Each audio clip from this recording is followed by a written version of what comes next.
Good morning सर्वांना। तर आज आहे ना सकाळीच मी इथे वृक्षारोपणाचा कार्यक्रम चालू केला होता, म्हणजे झाडं लावण्याचा हो.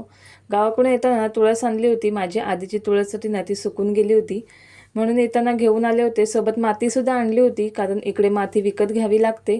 बाबा काय दिवस आलेत ना माणसावर. असो, माती जास्त होती म्हणून सर्वच झाडांना माती घालून घेतली, म्हणजे त्यांना पण थोडं चेंज. सोबत पिल्लूसुद्धा मदत करत होती. मुलांना मातीत कधीतरी खेळू द्यावं असं मला तरी वाटतं.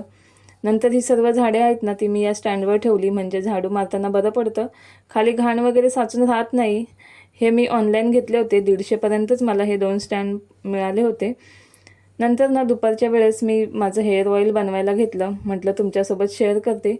तर त्यासाठी ना मी इथे 200 ml खोबरेल तेल घेतलं आहे. त्यात मेथी, अळशीच्या बिया, कोरफड म्हणजे एलोवेरा, एक कांदा, कढीपत्ता आणि कस्टर्ड ऑइल हे सर्व तेलात मिक्स करून घ्यायचं आणि बारीक गॅसवर उकळू द्यायचं. म्हणजे मध्ये मध्ये चमचने हलवायचं, कारण मग ते लवकर काळं होतं.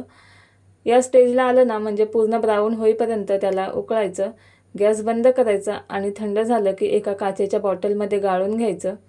आता 100% तर नाही बोलणार मी, पण 90% तरी केस गळायचे कमी होतात. चला, व्हिडिओ आवडला असेल तर एक लाईक आणि सबस्क्राईब नक्की करा. तोपर्यंत बाय.